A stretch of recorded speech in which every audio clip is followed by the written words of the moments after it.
Last time میں نے آپ کے ساتھ شیئر کیا تھا کہ ہم آئندہ جو چونکہ یہ دور حکومت کون سا چل رہا تھا جب خداوند یسوع مسیح خدمت کے لیے زمین پر آئے ہیں؟ رومی دور چل رہا ہے. Very good. اور لینگویج کون سی تھی؟ یونانی جو ہے انٹرنیشنل تھی، اور دیگر زبانیں بھی علاقائی طور پہ چل رہی تھی. جیسے ہمارے ہاں اردو زبان ہماری قومی زبان ہے، اس کے علاوہ علاقائی زبانیں پنجابی، ہندی اور سندھی، بلوچی، دیگر زبانیں جو ہیں سرائکی، یہ عام طور پہ بولی جاتی یا سمجھی جاتی ہیں. یا انٹرنیشنل لینگویج ہمارے پاس انگلش زبان ہے. اس کے علاوہ بھی بہت ساری، جیسے ہمارے پاس بہت ساری علاقائی زبانیں ہیں. اس کے ساتھ میں نے آپ سے کہا تھا کہ ہم جو یہودی مذہب میں مختلف گروہ اس وقت کام کر رہے تھے، پنپ رہے تھے، ان کے تعلق سے بھی جانیں گے، سیکھیں گے، اور اس میں آج ہم آگے بڑھیں گے. اور سب سے پہلے ہم جانیں گے عبادت خانوں کے بارے میں. کس کے بارے میں؟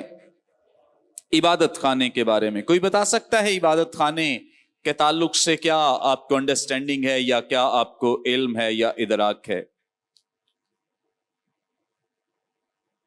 ہاں جی، کوئی بھی. اوکے. آن لائن بھی آپ بتا سکتے ہیں. جب بھی کوئی بات پوچھی جاتی ہے تو آن لائن اسٹوڈنٹس یہی سمجھیں کہ آپ سے بھی سیم ہی کوسچن کیا جا رہا ہے، اور اس کا آپ رپلائی جو ہے وہ کامنٹس کی صورت میں کر سکتے ہیں. اوکے. عبادت خانے جو ہیں یہ خاموشی کے دور میں شروع ہوئے، لیکن ان کا جو پس منظر ہے اور جو بیک گراؤنڈ ہے وہ کہا جاتا ہے کہ عزرا نبی کے دور سے ہمیں مل جاتا ہے. اور ان کے لیے اب سائلنس جو پیریڈ ہے یا خاموشی کا جو دور ہے، جو 400 سال کا عرصہ ہے، اس میں ان کے لیے آزادی تھی کہ کہیں بھی 10 یہودی موجود ہیں تو وہ اپنا عبادت خانہ شروع کر سکتے ہیں. کہیں بھی 10 یہودی موجود ہیں تو وہ اپنا عبادت خانہ شروع کر سکتے ہیں. عبادت خانوں میں دراصل جو قربانیاں ہیں اور جو دیگر ریچولز ہیں ان کی وہ تو نہیں کی جاتی تھی، کیونکہ یہ سارے کام تو ہیکل میں کیے جاتے تھے جیسے آپ سب جانتے ہیں. لیکن اس کے ساتھ یہ جو عبادت خانے بنائے گئے تھے، جنہیں سیناگوگ بھی کہا گیا ہے نیو ٹیسٹمنٹ میں، نئے عہد نامے میں، تو یاد رکھیں کہ یہ عبادت خانے شریعت کی تلاوت کے لیے اور شریعت پر غور و خوض کرنے کے لیے یا سوالات پوچھنے کے لیے بنائے گئے تھے، تاکہ وہ لوگ جو ہیکل نہیں پہنچ سکتے ہیں وہ اپنے اپنے علاقے میں رہ کر بھی شریعت کی جو تعلیم ہے اسے حاصل کر سکیں.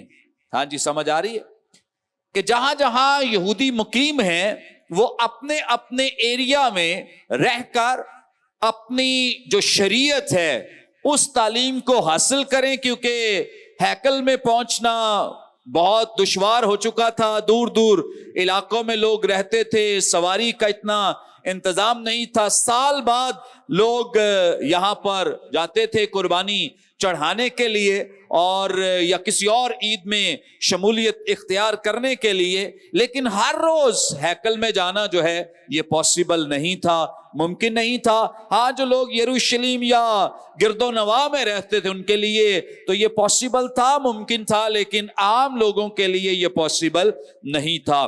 اس لیے لوگ جہاں بھی رہتے تھے وہاں ایک عبادت خانہ بنا لیتے اور وہاں پر جو ان کے استاد ربی ہیں وہاں انہیں تعلیم دیا کرتے تھے یا سکھایا کرتے تھے. اس کا ثبوت ہمیں مختلف جگہوں پہ مل بھی جاتا ہے. ایک حوالہ ہم دیکھ لیں گے، آئیں میرے ساتھ دیکھ لیں مقدس مرکس کی معرفت لکھی گئی انجیل، اس کا پہلا باب.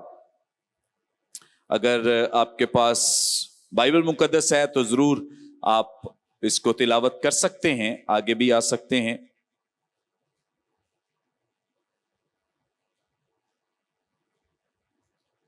کوئی بھی پڑھنے میں رہنمائی کر سکتے ہیں.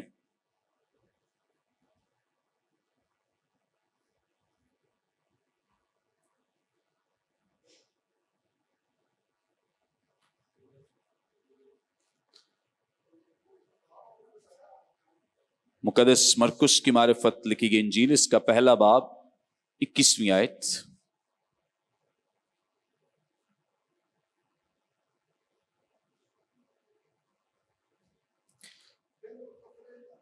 माइक दे दें ताकि जो ऑनलाइन हमारे साथ शामिल हैं वो भी सुन सकें। हेलो।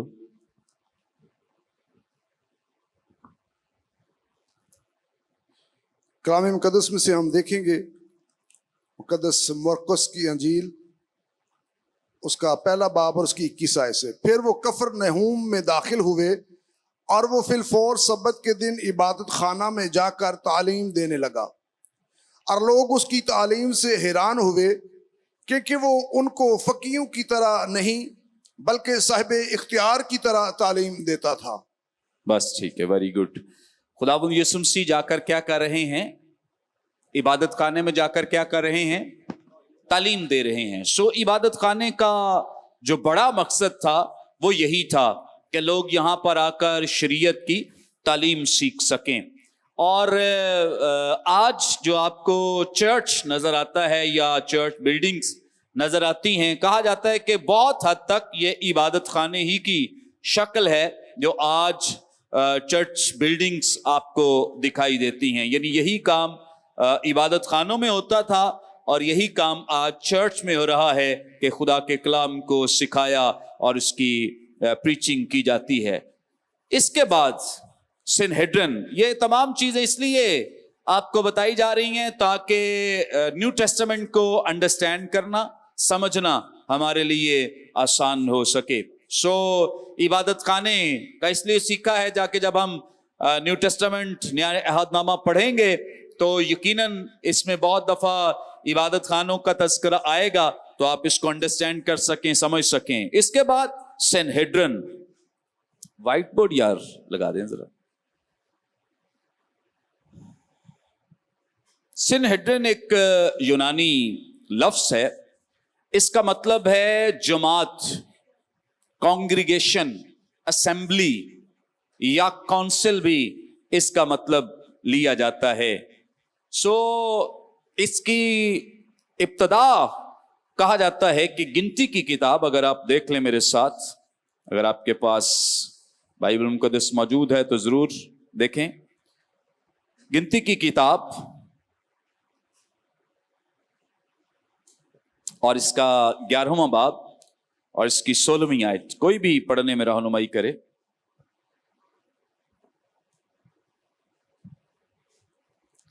गिनती 11वां बाब 16वीं आयत। और कलाम मुकद्दस में यूं लिखा है, खुदावंद ने मूसा से कहा कि बनी इसराइल के बुजुर्गों में से 70 मर्द जिनको तू जानता है कि कौम के बुजुर्ग और उनके सरदार हैं, मेरे हजूर जमा कर और उनको खेमा इज्तिमा के पास ले आ, ताकि वो तेरे साथ वहां खड़े हों, और मैं उतर कर तेरे साथ वहां बातें करूंगा, और मैं उस रूह में से जो तुझ में है कुछ लेकर उनमें डाल दूंगा कि वो तेरे साथ कौम का बोझ उठाएं, ताकि तू उसे अकेला ना उठाए। और लोगों से कह कि कल के लिए अपने आप को पाक कर रखो, तो तुम गोश्त खाओगे। ओके, बस हमारा मकसद सिर्फ यही था, इसकी इब्तदा जानना कि इसकी इब्तदा कब हुई है, जब खुदा ने मर्द खुदा बुजुर्ग मूसा से कलाम किया है। Okay,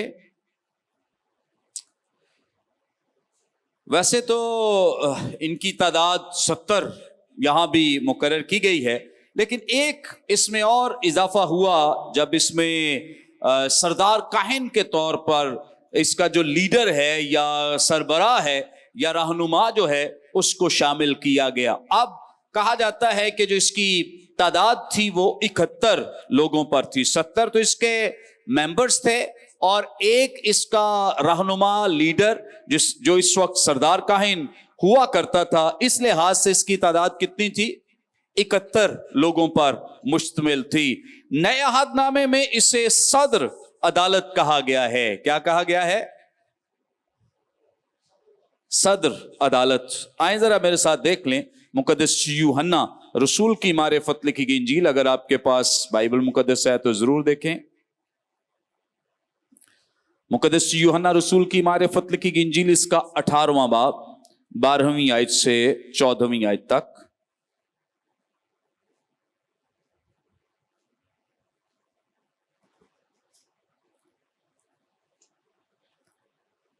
okay. हाँ, कलाम मुकद्दस में यूं लिखा है, तब सिपाहियों और उनके सूबादार और यहूदियों के प्यादों ने यीशु को पकड़कर बांध लिया और पहले उसे हन्ना के पास ले गए, क्योंकि वो उस वर्ष के सरदार काहिन काइफा का ससुर था।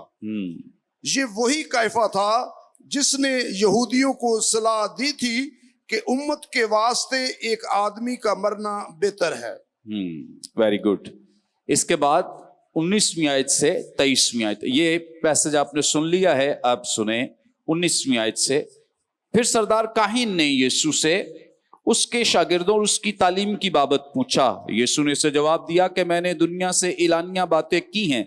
मैंने हमेशा इबादत खानों और हैकल में जहां सब यहूदी जमा होते हैं तालीम दी और पोशीदा कुछ नहीं कहा। तो मुझसे क्यों पूछता है? सुनने वालों से पूछ के मैंने उनसे क्या कहा। देख, उनको मालूम है कि मैंने क्या क्या कहा। जब उसने ये कहा तो प्यादों में से एक शख्स ने जो पास खड़ा था यीशु के तमांचा मारकर कहा, तो सरदार काहिन को ऐसा जवाब देता है? यीशु ने जवाब दिया कि अगर मैंने बुरा कहा तो उस बुराई पर गवाही दे, और अगर अच्छा कहा तो मुझे क्यों मारता है? बस हन्ना ने उसे बंधा हुआ सरदार काहिन काइफा के पास भेज दिया। अब ये जो अदालत हो रही है इस वक्त, ये दरअसल अदालत जो है ये सिनहेड्रन है, यानी इसे हम सदर अदालत भी कहते हैं। मुकद्दस मत्ती रसूल की मारिफत लिखी गई इंजील जरा देख लें, इसका 26वां बाब और इसकी 57वीं आयत से लिखा है, और यीशु के पकड़ने वाले उसको काइफा नाम सरदार काहिन के पास ले गए, जहां फकीह और बुजुर्ग जमा हो गए थे। और पतरस दूर दूर उसके पीछे पीछे सरदार काहिन के दीवान खाने तक गया और अंदर जाकर प्यादों के साथ नतीजा देखने को बैठ गया। और सरदार काहिन और सब सदर अदालत वाले यीशु को मार डालने के लिए उसके खिलाफ झूठी गवाही ढूंढने लगे। सो यहां पर जो हमें खास बात नजर आती या दिखाई देती है वो ये है कि ये जो सदर अदालत है ये सिनहेड्रन है। क्या है? सिनहेड्रन है। सो सिनहेड्रन के जो लोग हैं, चूंकि ये एक अदालत या एक कोर्ट की सूरत में भी काम करते, तो कहा जाता है कि ये एक सुप्रीम कोर्ट के तौर पे काम करती, आला अदलिया के तौर पे काम करती थी। वैसे तो इनके लिए आजादी थी कि जहां पर 120 खानदान यहूदी 120 खानदान मौजूद हैं, वहां अदालत बनाई जा सकती है। वहां पे कोर्ट जो है, जैसे हमारे यहां अगर आप देखें तो जो निजाम है, ज़िलाई तौर पे जो निजाम है ये सेशन कोर्ट का है।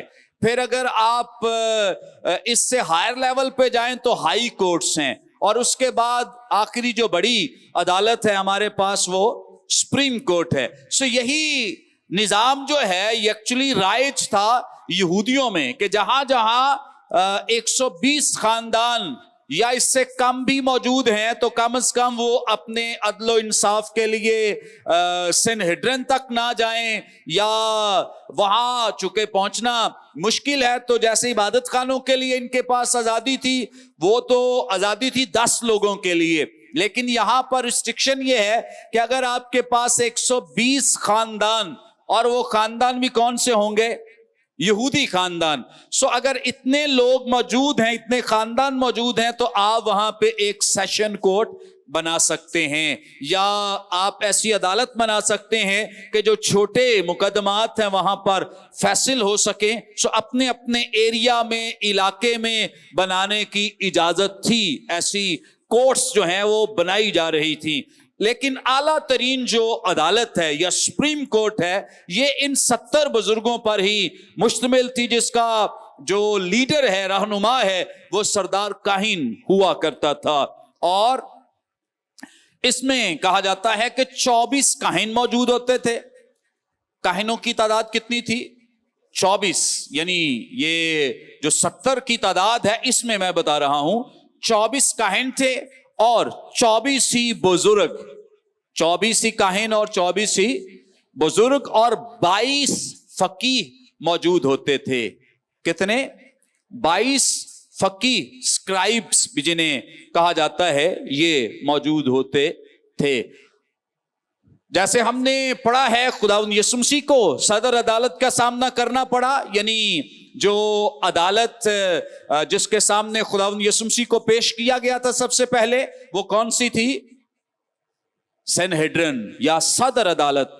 उर्दू जुबान में इसका तर्जुमा सदर अदालत किया गया है, या मुख्तलिफ और जो इंग्लिश तराजुम या ओरिजिनल जो इसका टेक्स्ट है उसके मुताबिक ये सनहेड्रिन है। 70 बुजुर्गों की वो जमात जिसका तस्करा हमने अभी गिनती की किताब में पढ़ा है, वैसे इस्तिस्ना की किताब में भी इसका तस्करा मिल जाता है। सो ये वही 70 बुजुर्गों की तंजीम है, गिरोह है या ग्रुप है, जिसको ऑर्गेनाइज किया गया था खुदावंद की रहनुमाई में, और अब वो अदालत की सूरत या कोर्ट की सूरत इख्तियार कर चुकी है। खुदावंद यीशु मसीह ने इस अदालत का सामना किया।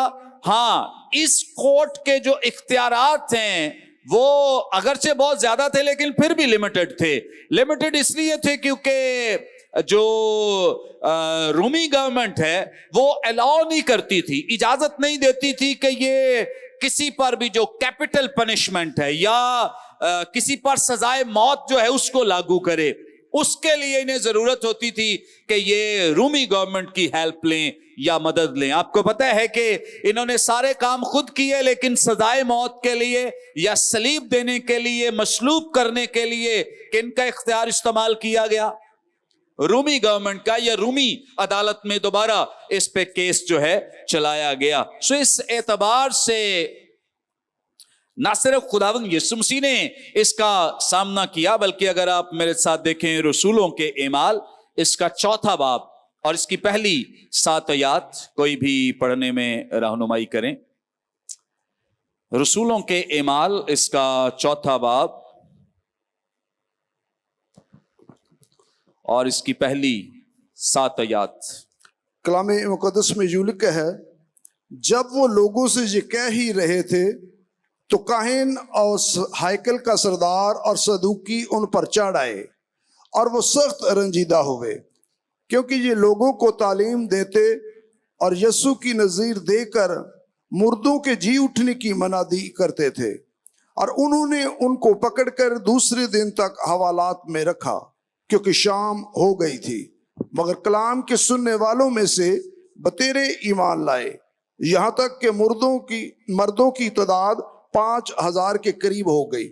और दूसरे दिन यूं हुआ कि उनके सरदार और बुजुर्ग और फकी और सरदार काहिन हन्ना और कायफा और यूहन्ना और सिकंदर और जितने सरदार काहिन के घराने के थे यरूशलेम में जमा हुए, और उनको बीच में खड़ा करके पूछने लगे कि तुमने ये काम किस कुदरत और किस नाम से किया। Okay, thank you. इसके अलावा भी और हवालाजात मौजूद हैं, 6ठे बाब में भी और 7वें बाब में भी ये हवालाजात मौजूद हैं कि इन रसूलों को, शागिर्दों को इस अदालत का सामना करना पड़ा और मुख्तलिफ तरीकों से अपने जो सबूत हैं वो पेश करने पड़े। ये थी यहूदी सनहेड्रिन। पहली चीज आज हमने क्या सीखी है? नंबर 1, इबादत खाने, और नंबर 2, वेरी गुड, सनहेड्रिन के बारे में सीखा है। मैं आखिर में आपसे ये डिटेल भी पूछूंगा, याद भी रखते जाएं साथ साथ। पहली चीज हमने सीखी है इबादत खाने, और नंबर 2 सनहेड्रिन या सदर अदालत।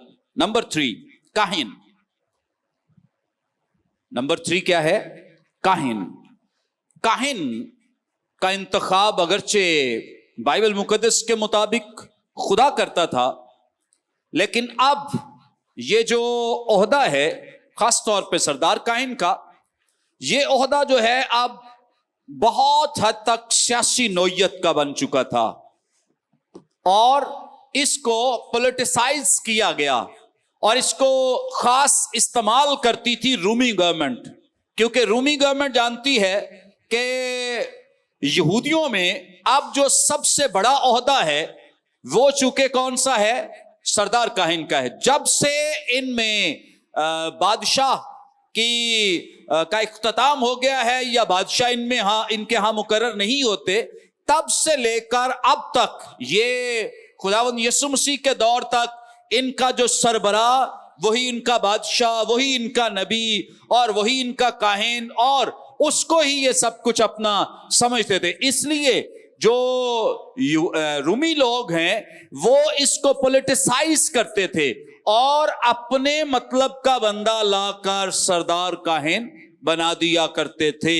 خداوند جب ان کی رہنمائی کر رہا تھا، مدد کر رہا تھا، اور بائبل مقدس کے مطابق تو انتخاب بھی خدا کرتا تھا۔ اب چونکہ یہ عہدہ انہوں نے سیاسی عہدہ بنا دیا تھا، سو اس لیے اب رومی گورنمنٹ جو ہے وہ براہ راست بندوں کے نام لے کے انہیں سردار کاہن کے عہدے پر فائز کر دیتے تھے۔ اور اس کے پیچھے بڑا مقصد کیا تھا؟ بڑا مقصد یہ تھا کہ رومی گورنمنٹ ان کے ذریعے سے مختلف طریقوں کے فوائد اٹھانا چاہتے تھے اور فائدے حاصل کرنا چاہتے تھے۔ اس لیے اب یہودیوں میں یہ کوئی بہت روحانی عہدہ نہیں رہ گیا تھا، بلکہ یہ پولیٹیکل یا سیاسی عہدہ بن کر رہ گیا تھا۔ اوکے، آگے فقیہ، اسکرائبس۔ فقیہوں کے بارے میں آپ نے بائبل مقدس میں بہت دفعہ پڑھا ہے، خاص طور پہ نیو ٹیسٹمنٹ میں، اور نیو ٹیسٹمنٹ میں خاصا ذکر ملتا ہے فقیہوں کا۔ فقیہ نئے عہد نامے میں شریعت کے استاد کہلاتے ہیں، جو شریعت کی تشریح کیا کرتے تھے۔ ان کی بڑی یہ ذمہ داری تھی کہ یہ شریعت کی جو تشریح ہے اس کا کام جو ہے وہ سر انجام دیا کریں۔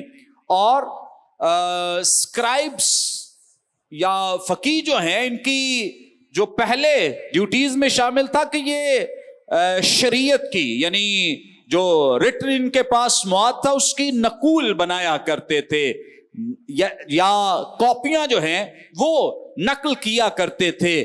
مطلب ایک کاپی موجود ہے تو اس سے نیکسٹ کاپی بنانے کے لیے ان فقیہوں یا اسکرائبس کی جو ذمہ داری ہے وہ لگائی جاتی تھی، یا ان سے یہ کام جو ہے وہ لیا جاتا۔ تو ان کا کام بڑا ہی اہم ہوا کرتا تھا اور بڑے یہ اسپیشل لوگ تھے، کیونکہ آپ کو پتا ہے کہ شریعت کو لکھنا اور شریعت کے بارے میں تفسیر و تشریح کرنا یہودیوں کے نزدیک انتہائی مقدم اور مقدس کام تھا اور بڑا ہی اہم عہدہ تھا، ایک اچھی پوزیشن تھی۔ لوگ انہیں انتہائی معتبر سمجھتے تھے، انتہائی روحانی سمجھتے تھے کہ یہ لوگ کیا کرتے ہیں؟ شریعت کی کاپی کرتے ہیں، یا شریعت کی نقل بناتے ہیں، یا شریعت کو اگلی کاپی پہ ٹرانسفر کرتے ہیں، لکھتے ہیں۔ تو اس اعتبار سے بائبل مقدس ہماری رہنمائی کرتی ہے کہ یہ لوگ جو تھے اگرچہ بہت روحانی تھے، یہودی مذہب کا بڑا پرچار کرتے تھے، لیکن تو بھی یہ جو گروہ ہے یہ خداوند یسوع مسیح کے بہت خلاف تھا۔ خداوند یسوع مسیح کو یہ ہرگز بھی پسند نہیں کرتے تھے۔ مختلف حوالہ جات ہماری رہنمائی کرتے ہیں۔ اگر آپ میرے ساتھ دیکھ لیں مقدس متی رسول کی معرفت لکھی گئی انجیل، اس کا 22واں باب، مقدس متی رسول کی معرفت لکھی گئی انجیل، اس کا 22واں باب اور اس کی 35ویں اور 36ویں 2 آیات۔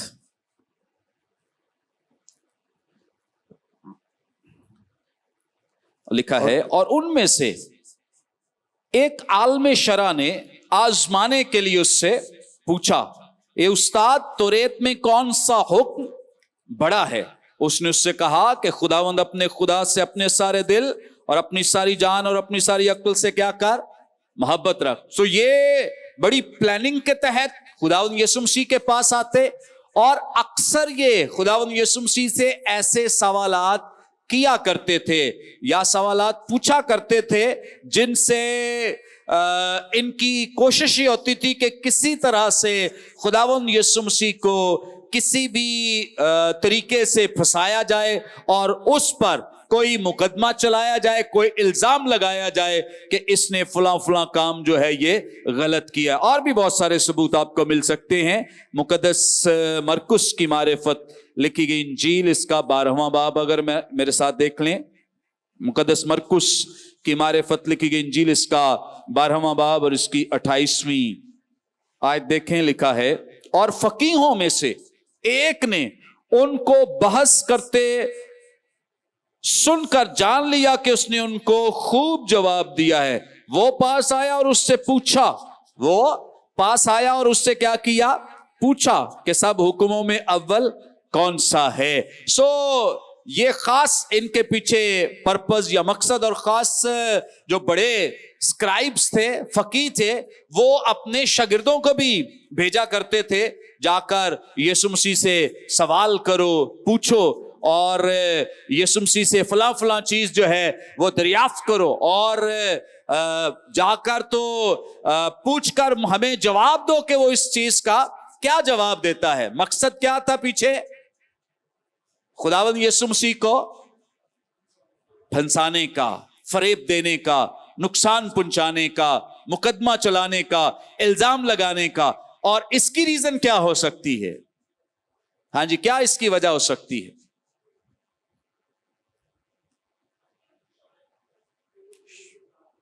वो नहीं, शरीयत के खिलाफ तो यीशु मसीह ने कोई तालीम नहीं दी।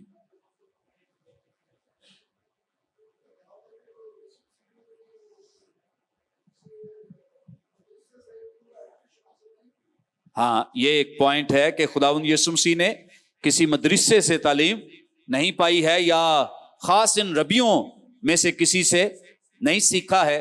वेरी गुड, ये एक वैलिड पॉइंट है। और खुदावंद यीशु मसीह की जो टीचिंग है, खुदावंद यीशु मसीह की जो तालीमात है, वो दरअसल जो ये कर रहे थे उसके अगेंस्ट थी, खिलाफ थी। शरीयत बताती कुछ थी और ये जो स्क्राइब्स थे ये गलत तफसीर व तशरीह करते थे। इस एतबार से खुदावंद यीशु मसीह जब उसकी दुरुस्त तशरीह करते तो ये उनकी क्या करते? मुखालफत करते थे। आज भी देख लें, जहां पर कोई भी गलत तशरीह कोई कर दे, आप उसकी दुरुस्ती करना चाहें तो वो आपके क्या हो जाएगा?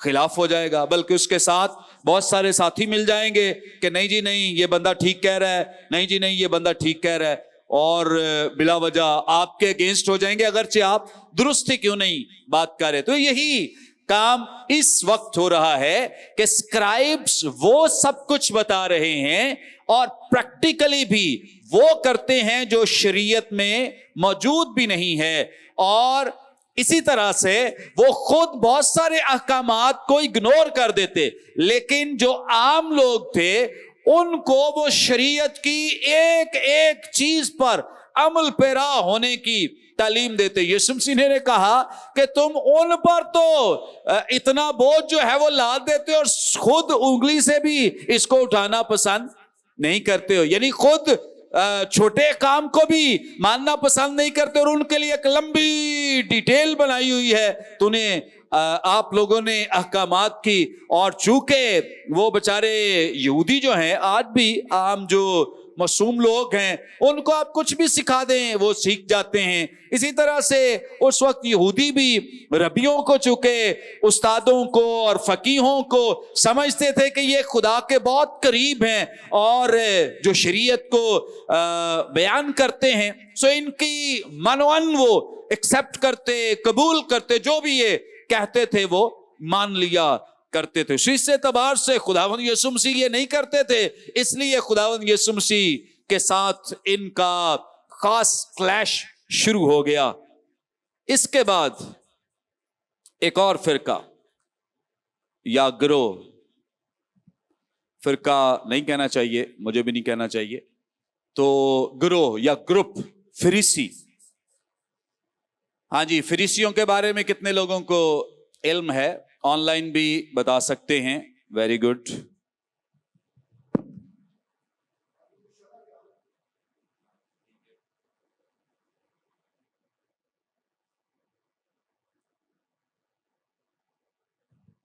और बस ओके।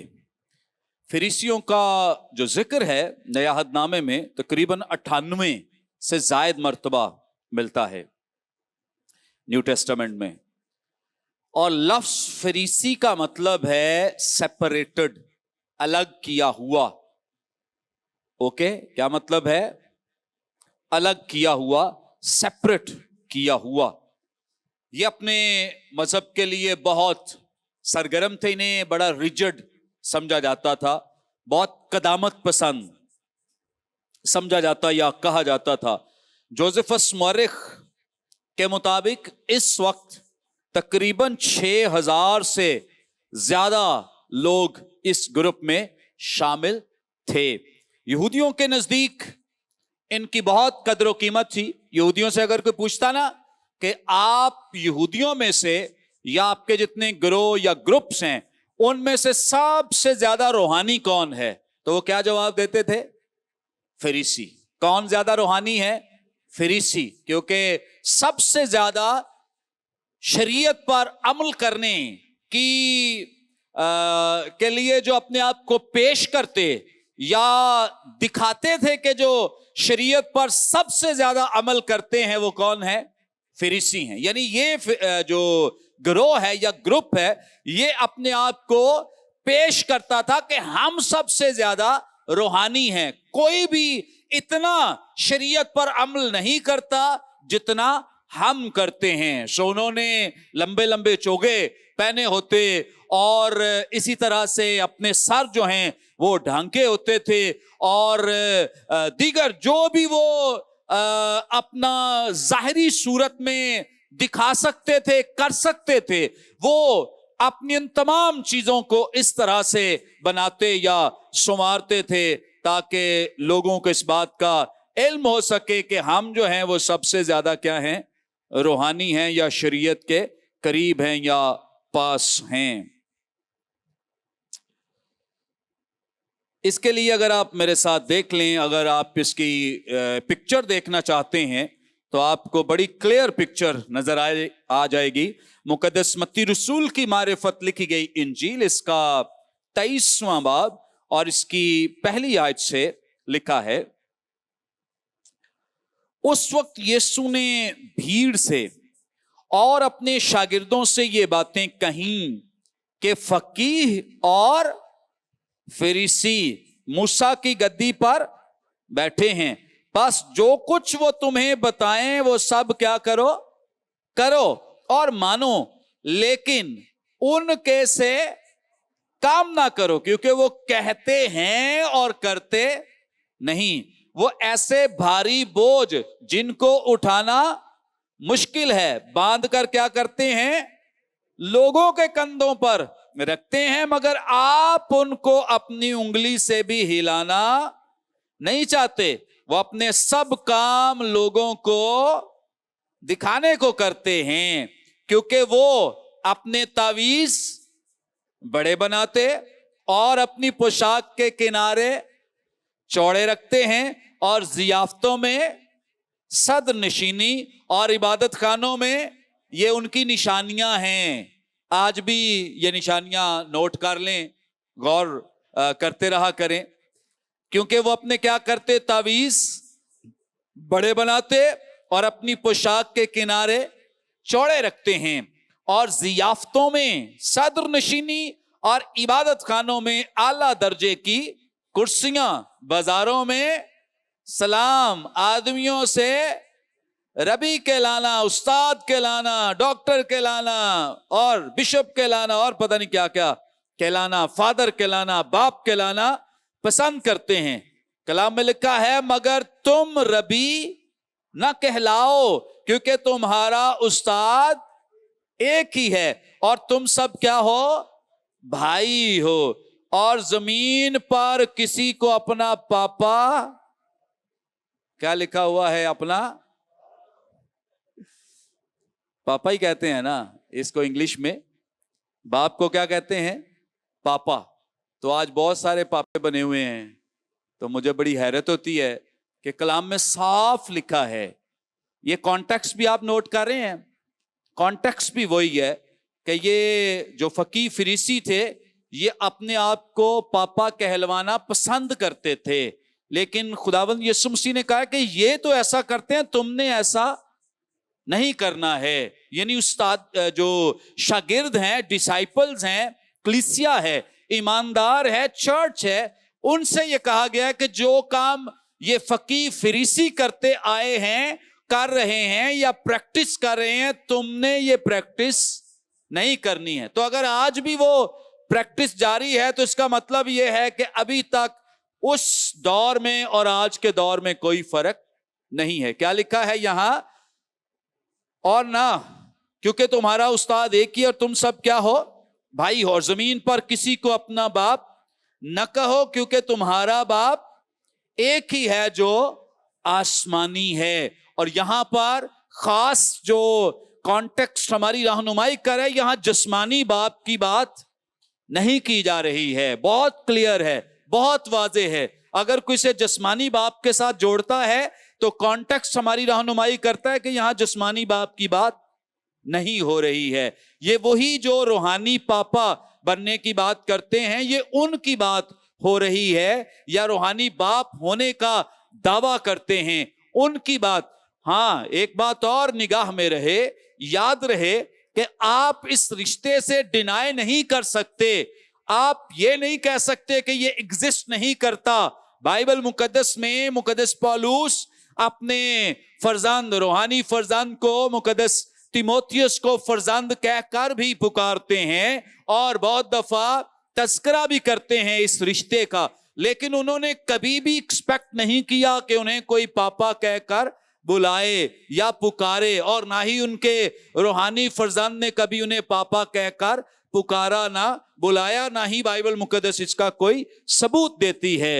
ओके, ये मेंटोर का जो रिश्ता है, उस्ताद या शागिर्द का रिश्ता जरूर है, लेकिन इसमें इस तरह का दिखावा या इस तरह की कोई दर्जा बंदी नहीं है कि जो सीखने वाले हैं वो अब किसी को अपना पापा या फादर या बाप कहना शुरू कर दें। सो बहुत अच्छा है, इसको अंडरस्टैंड करें, समझें। हम रिस्पेक्ट जरूर करें, इज्जत जरूर करें। बहुत अच्छा है जिनसे हम कलाम सीखते हैं, बहुत उनकी रिस्पेक्ट करें, इज्जत करें, और इसी तरह से उनको फादर या बाप या पापा उन्हें कहकर ना पुकारें। ओके, याद रहेगा। सो हम खुद भी बहुत दफा सोशल मीडिया के जरिए या व्हाट्सएप के जरिए जो लोग सीखते हैं तो इस तरह का मैसेज करते हैं कि वो बाप का ओहदा देते हैं या पापा या दीगर। तो मैं तो बहुत क्लियरली, ये जब तक जो कहलवाते हैं ये खुद अपनी जुबानों से लोगों को नहीं समझाएंगे, तब तक ये मामा पापा का सिलसिला चलता रहेगा। सो अच्छा है कि अगर लोग कहते हैं तो उन्हें खास इस बात की रहनुमाई दी जाए, बाइबल मुकद्दस का ये हवाला भी बताया जाए कि आप हमें इस तरह से न पुकारें, क्योंकि बाइबल मुकद्दस में इसकी इजाजत नहीं है। आगे लिखा है, और न तुम हादी कहलाओ, क्योंकि तुम्हारा हादी एक ही है, यानी मसीह, लेकिन जो तुम में बड़ा है वो तुम्हारा क्या बने? अच्छा, स्पिरिट क्या है? इन सारी चीजों की स्पिरिट क्या है कि वो क्या बनना चाहते हैं? बड़ा बनना चाहते हैं। कोई पापा कहलाना चाहता है तो इसका मतलब क्या है कि वो बड़ा बनना चाहता है।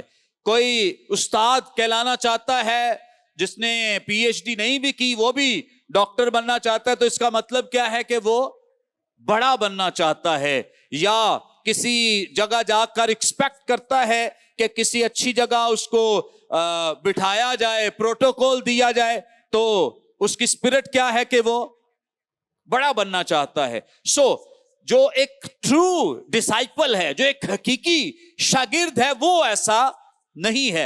ये तमाम निशानियां उन लोगों की हैं जो दिखावे के लिए खिदमत करते हैं। یہ تمام نشانیاں ان لوگوں کی ہیں جو صرف اور صرف دنیوی طور پر اس خدمت میں مشغول ہیں. اگر کوئی ٹرو ڈسائپل ہے, حقیقی شاگرد ہے, تو وہ اس کا مطلب یہ ہے کہ اس طرح کے کام نہیں کرتا ہے. میں اکثر اس بات کو دہراتا ہوں اور بیان کرتا ہوں کہ ہم جتنے خدا کے کلام کے قریب جاتے ہیں اتنے ہم ہمبل ہوتے جاتے ہیں. کیا ہوتے جاتے ہیں؟ ہمبل. حلیمی, فروتنی ہماری زندگیوں میں آتی جاتی ہے. لیکن جتنے ہم دور ہوتے ہیں اتنے پروٹوکول لور ہو جاتے ہیں, اتنے ہم صدر نشینی کے قائل ہو جاتے ہیں, اتنے ہم بڑے عہدوں کے نشئی ہو جاتے ہیں کہ ہمارے پاس بڑے بڑے عہدے ہو, بڑی پوزیشن ہو. سو یاد رکھیں, جتنا کوئی کلام کے قریب ہوگا اتنا پروٹوکول سے دور ہوگا, لیکن جتنا کوئی کلام سے دور ہوگا اتنا وہ پروٹوکول کے قریب ہوگا. سو اس بات کو انڈرسٹینڈ کریں, سمجھیں کہ جتنے لوگ خدا کے کلام سے دور ہیں وہ بڑا ہونے کی کوشش کرتے ہیں. اسی لیے یسوع مسیح نے ان فقیہوں فریسیوں کی جو بڑی نشانیاں بتائی ہیں وہ یہی ہیں کہ یہ سارا کچھ کر کیوں رہے ہیں, کیونکہ یہ بڑا ہونا چاہتے ہیں. اس لیے خداوند یسوع مسیح اپنے شاگردوں کو یہ تعلیم دے رہے ہیں کہ جو کوئی اپنے آپ کو کیا بنائے, بڑا بنائے گا, وہ کیا کیا جائے گا؟ چھوٹا کیا جائے گا. اور جو اپنے آپ کو چھوٹا بنائے گا وہ بڑا کیا جائے گا. سو جب ہم خدا کے کلام کے قریب آتے جاتے ہیں تو مزید ہم ہمبل, حلیم, فروتن ہوتے جاتے ہیں. پریز گاڈ. سو میں ایکسپیکٹ کرتا ہوں کہ جتنے لوگ B G M Bible college کے وسیلے سے سیکھ رہے ہیں, آپ کے اندر ٹرو ڈسائپل شپ کی جو اسپرٹ ہے وہ پائی جانی چاہیے, اور جو اصل تعلیم جو خداوند یسوع مسیح نے ڈسائپلز کو, شاگردوں کو دی ہے, اس کا پایا جانا بہت ضروری ہے, تاکہ آپ میں نظر آئے کہ آپ کے اندر خدا کا کلام کام کرتا ہے اور آپ خدا کے کلام کے قریب ہیں.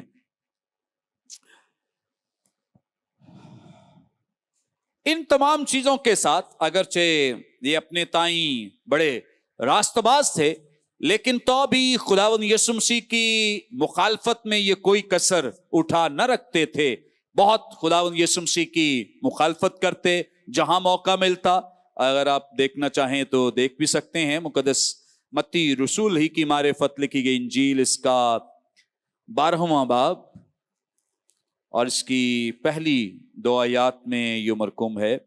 اس وقت یسوع سبت کے دن کھیتوں میں ہو کر گیا اور اس کے شاگردوں کو بھوک لگی, اور وہ بالیں توڑ توڑ کر فریسیوں نے, کنہوں نے؟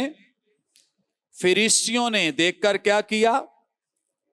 اس سے کہا, دیکھ تیرے شاگرد وہ کام کرتے ہیں جو سبت کے دن کرنا روا نہیں. سو فریسی بھی موقع نہیں جانے دیتے تھے, جہاں موقع ملتا تھا وہاں شاگردوں پر الزام لگانے, خداوند یسوع مسیح پر الزام لگانے میں یہ موقع ضائع نہیں کرتے تھے. اور بھی مختلف جگہوں پہ 23ویں باب میں, پھر اس طور سے مقدس لوکا کی معرفت لکھے گئے انجیل بیان میں بھی اس بات کا تذکرہ ہمیں مل جاتا ہے کہ یہ جو لوگ ہیں, جو فریسی ہیں, یہ خداوند یسوع مسیح پر الزامات لگاتے رہتے تھے, اور اس طرح سے خداوند یسوع مسیح کے تعلق سے مختلف مواقع, اپرچونٹیز تلاش کرتے رہتے تھے تاکہ خداوند یسوع مسیح پر الزام لگا کر تو خداوند یسوع مسیح کو ثابت کر سکیں کہ یہ جو ہے یہ شریعت کے خلاف تعلیم دیتا ہے. اگر آپ مقدس لوکا کی معرفت لکھا گیا انجیل بیان اس کا 14واں باب میرے ساتھ دیکھیں, پہلی آیت سے لکھا ہے, پھر ایسا ہوا کہ وہ سبت کے دن فریسیوں کے سرداروں میں سے کسی کے گھر کھانا کھانے کو گیا, اور وہ اس کی طاق میں رہے. کیا رہے؟ اس کی طاق میں. اس کا مطلب کیا ہے؟ موقع ڈھونڈتے رہے, تلاش کرتے رہے. طاق میں رہے یعنی اس کی کوئی غلطی ڈھونڈنے کی تلاش کرتے رہے. اور دیکھو ایک شخص اس کے سامنے تھا جسے کیا تھا؟ جلندر تھا. جلندر یعنی پانی میں پانی جو ہے وہ پیٹ میں بھر جاتا ہے. سو پانی کا پیٹ میں بھر جانا جو ہے اس کو یہ جلندر کا مرض کہا جاتا ہے.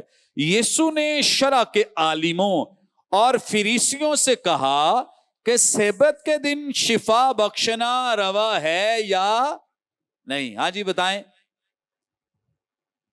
ان کے مطابق، فریسیوں کے مطابق یا شرع کے جو عالم ہیں ان کے مطابق سبت کو شفا دینا روا ہے یا نہیں؟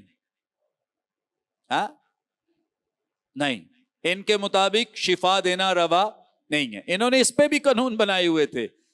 انہوں نے اس پہ یہ قانون بنائے تھے کہ اگر آپ نے کسی کو میڈیسن دینی ہے کسی بیمار کو، شرط یہ ہے کہ بیمار مرنے کے قریب ہو تو آپ اسے میڈیسن دے سکتے ہیں. اگر گزارا ہو سکتا ہے تو کوشش کریں کہ سبت کے بعد اسے دوائی دیں. اگر وہ گزارا کر سکتا ہے، مطلب کسی کے سر درد ہے، کسی کے بازو میں درد ہے، ٹانگ میں درد ہے، پیٹ میں پانی بھرا ہوا ہے، تو یہ ایک ایسا مرض ہے جس کا علاج سبت گزر جانے کے بعد بھی ہو سکتا ہے. اسے کون سا ہارٹ اٹیک ہوا ہے کہ اسے فوری دوائی کی ضرورت ہے. سو انہوں نے یہ ایک کرائیٹیریا بنا رکھا تھا کہ اگر آپ نے کسی کو ٹریٹمنٹ دینا ہے، کسی کا علاج کرنا ہے، تو اس کے لیے ضروری ہے کہ اگر وہ مرنے کے قریب ہے تو آپ دوائی دے سکتے ہیں. اور دوائی بھی کتنی دینی ہے؟ صرف سبت کی شام تک دوائی دے سکتے ہیں. اگر آپ نے اس کا لانگ ٹرم ٹریٹمنٹ کرنا ہے تو سبت گزر جانے کے بعد کرنا ہے. سو اتنا علاج کریں کہ وہ سبت تک زندہ رہے اور اس کے بعد آپ اس کا باقی علاج معالجہ جو ہے وہ کر سکتے ہیں. سو اب جلندر کا مریض جو ہے اس کو تو ضرورت نہیں ہے ایمرجنسی ٹریٹمنٹ کی. کیا خیال ہے؟ پانی بھرا ہوا تو پہلے بھی بھرا ہوا تھا، پہلے بھی زندہ رہے تو آج بھی زندہ رہ لے گا. سو یسوع مسیح نے ان سے سوال کیا ہے. اب سوال کے پیچھے یاد رکھیں کہ خداوند یسوع مسیح جانتے ہیں کہ یہاں فریسیوں کی دعوت ہے، تو فریسیوں کی دعوت میں جلندر کا مریض تو آ ہی نہیں سکتا. کیا خیال ہے؟ کیا آ سکتا ہے؟ کیونکہ وہ تو کیا ہو جائیں گے؟ ناپاک ہو جائیں گے. سو یہ جو مریض ہے یہ پری پلانڈ تھا. اس کو ایک منصوبے کے تحت بلایا گیا تھا کہ بھائی دیکھتے ہیں خداوند یسوع مسیح اس کا کیا کرتے ہیں. کیونکہ ہم نے سنا ہے کہ وہ بیماروں کا علاج کرتے ہیں، اور آج ہم نے دیکھنا ہے کہ وہ سبت کا احترام کتنا کرتے ہیں. ان کے لیے سبت جو ہے، شریعت جو ہے وہ کتنی اہم ہے یا کتنی ضروری ہے. اس غرض سے انہوں نے اس مریض کا انتخاب کیا اور بلایا. اس کا ثبوت بھی میں آپ کو دیتا ہوں کہ یہ مریض جو ہے یہ انہوں نے ہی بلایا تھا. اس کا ثبوت یہ ہے، چوتھی آیت میرے ساتھ دیکھیں. لکھا ہے وہ چپ رہ گئے، اس نے اسے ہاتھ لگا کر کیا بخشی اور کیا کیا؟ اسے رخصت کیا. اب خداوند یسوع مسیح تو خود وہاں پہ گیسٹ ہیں، مہمان ہیں. مہمان کسی دوسرے مہمان کو رخصت نہیں کر سکتا ہے. اس کا مطلب ہے کہ وہ اس کا حصہ نہیں تھا، اس ضیافت کا یا اس اکٹھ کا یا اس پارٹی کا وہ حصہ نہیں تھا. اسے خاص منصوبہ بندی کے تحت یہاں بلایا گیا تھا. اور چونکہ اوپر لکھا بھی ہے کہ وہ اس کی طاق میں رہے، تو طاق میں رہنے کے لیے تو انہوں نے پلاننگ بھی کی تھی، منصوبہ بندی بھی کی تھی کہ ہم ذرا ڈھونڈتے ہیں کہ وہ کس طرح سے سبت کی بے حرمتی کرتا ہے. یہاں پہ اسی لیے چوتھی آیت میں لکھا ہے کہ وہ چپ رہ گئے. یسوع مسیح نے جب سوال کیا نا کہ بھائی سبت والے دن شفا بخشنا روا ہے، یا اگر وہ سنسیئر ہوتے تو وہ بتاتے کہ نہ یہ کام نہ کرنا. لیکن ان کی جو ہپوکریسی ہے یا جو منافقت ہے یا جو ان کی ریاکاری ہے، وہ اس بات سے بھی آویزاں ہے، ظاہر ہے کہ وہ چپ رہ گئے. وہ چاہتے تھے کہ یسوع مسیح سے شفا دے تاکہ ہم کیا کریں، اس پر الزام लगाएं, وہ اس لیے چپ تھے. ویسے وہ لوگوں کو بتاتے تھے کہ سبت کے دن یہ کام نہیں کرنے ہیں, لیکن یسوع مسیح کو وہ بتا نہیں رہے ہیں, وہ چپ ہیں تاکہ خداوند یسوع مسیح یہ کام کریں. یہ فریسیوں کا چہرہ ہے جو میں آپ کے سامنے عیاں کر رہا ہوں. اس لیے لکھا ہے, اس نے یہاں یونانی زبان کے لیے ہے کہ یسوع مسیح نے اسے حق کر کے, ٹائٹ حق کی ہے, اسے گلے لگا کر. آپ فریسی تو آپ کو پتا ہے کہ ایسے مریضوں کو اپنی گھر کے قریب نہیں آنے دیتے تھے, تو یسوع مسیح نے کیا کر لیا, اسے گلے سے لگا لیا. تو مقدس لوکا کی بڑی خوبصورتی ہے رائٹنگ میں, وہ بہت ایسی زبردست چیزوں کو بیان, ایک تو وہ ڈاکٹر ہیں, خاص طور پہ اس بات کا خیال کرتے ہیں, تو یہاں انہوں نے خاص اس بات کا تذکرہ کیا کہ یسوع مسیح نے صرف ہاتھ نہیں بلکہ یونانی متن رہنمائی کرتا ہے کہ اسے کیا کیا, اپنے گلے سے لگا لیا. اور گلے سے جان بوجھ کے خداوند یسوع مسیح نے اپنے گلے سے لگایا تھا, کیونکہ ویسے بھی کہتے تو شفا مل جانی تھی, دور سے بھی حکم دیتے تو شفا ہو جانی تھی, لیکن ہر شفا کا پروسیس الگ الگ ہے. یہاں یہ پروسیس تھا کہ انہوں نے اسے گلے سے لگا کر شفا بخشی ہے, تاکہ یہودی لوگ جو ہیں, اور خاص طور پہ یہاں جو فریسی اور دیگر شرع کے عالم موجود ہیں, انہیں یہ ادراک ہو جائے کہ یہ جو جلندر کا مریض ہے, اس کے جسم کی جو بیماری ہے, اس کی وجہ سے میری جو پاکیزگی ہے اس کو کوئی فرق نہیں پڑتا, بلکہ میری جو پاکیزگی ہے, اس پاکیزگی کی تاثیر یہ ہے, اثر یہ ہے کہ جب میں کسی کو ہاتھ لگاتا ہوں تو میری پاکیزگی دوسروں کی ناپاکی کو بھی پاکیزگی میں تبدیل کر دیتی ہے, بدل دیتی ہے. سو اس اعتبار سے یسوع مسیح نے اسے گلے لگا کر اور حق کر کے اور ٹائٹ حق کر کے اسے شفا بخشی ہے. پھر لکھا ہے 5ویں آیت میں لکھا, اور ان سے کہا تم میں ایسا کون ہے جس کا گدھا یا بیل. بڑی زبردست اگزامپل دی خداوند یسوع مسیح نے یہاں پر وقت کی مناسبت سے, کہ جس کا گدھا یا بیل کنویں میں گر پڑے, اور وہ سبت کے دن اس کو فوراً یہ گدھے اور بیل کو نکال لیتے تھے. ان کے لیے ان کی شرع یہ تھی کہ ان کو نکال لیا جائے, لیکن بیمار کو شفا دینے کے لیے ان کی شریعت اجازت. اب یسوع مسیح کہتے ہیں کہ بھائی وہ کر لیتے ہو, بیل اور گدھے کو نکال لیتے ہو, لیکن شفا کا کام کرنے کے لیے تمہاری شریعت آڑے آتی ہے. چونکہ بائبل مقدس تو آڑے نہیں آتی, یا جو اولڈ ٹیسٹامنٹ ہے یا وہ جو شریعت ہے وہ تو آڑے نہیں آتی ہے. یہ فریسیوں اور فقیہوں کی, شرع کے عالموں کی اور ربیوں کی شریعت تھی جو آڑے آتی تھی, کیونکہ انہوں نے آگے شریعت کی تفسیر و تشریح کے لیے اتنے قوانین بنائے تھے کہ جن پر عام آدمی کا عمل کرنا جو ہے یہ پاسبل نہیں تھا, ممکن نہیں تھا. اسی لیے ان میں سے صرف یہی سمجھتے تھے کہ ہم ہی نجات یافتہ ہیں یا ہم ہی بادشاہی میں داخل ہوں گے, باقی سب لوگ تو بادشاہی میں شامل نہیں ہو سکیں گے. اور لکھا ہے کہ وہ ان باتوں کا جواب نہ دے سکے. سو الزام تو لگاتے تھے, لیکن وہ کبھی بھی اپنے مقاصد میں کامیاب نہ ہو پاتے تھے. ہاں جی, کوئی سوال؟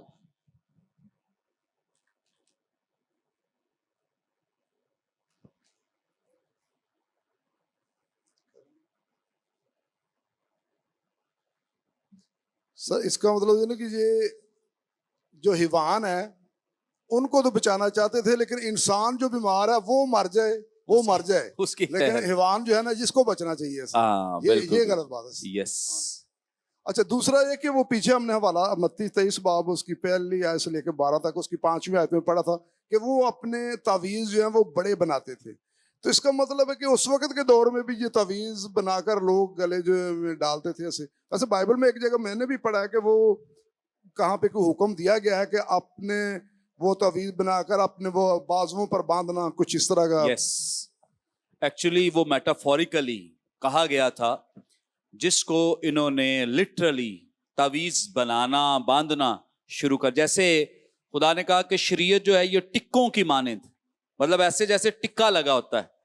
تو اب یہ تو نہیں کہا کہ جو ٹکا ہے اس کے اندر تعویذ بند کر کے تو ٹکے لگا لیے جائیں.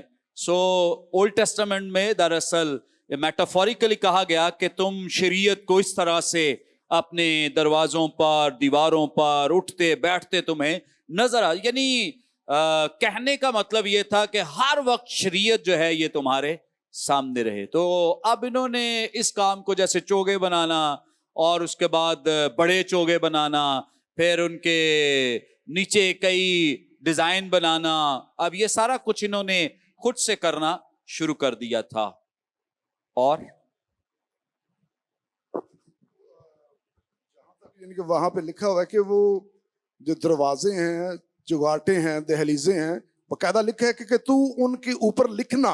तो इसका मतलब है कि लिटरली लिखा जाता था ताकि घर से निकलते हुए उनकी निगाह जो है वो दरवाजे पर पड़े, अंदर वाले दरवाजे जब निकलते हैं मेन से, और फिर जब गेट से निकलते हैं तो गेट के दरवाजे पर भी अंदर लिखा हो, और जब बाहर से अंदर एंटर होते हैं तो बाहर भी ऐसे ही लिखा हो, ताकि जब वो एंटर होते हैं तो वो भी नजर आए ऐसे, ताकि उनके बार बार उनको ज़हन दहलीज के लिए नहीं, क्योंकि शरीयत को वो नीचे नहीं लिखते थे, दरवाजों, चौखटों और बाजुओं पर या अंदर बाहर वो जरूर ऐसा करते थे, लिखते भी थे, लिटरली लिखते थे।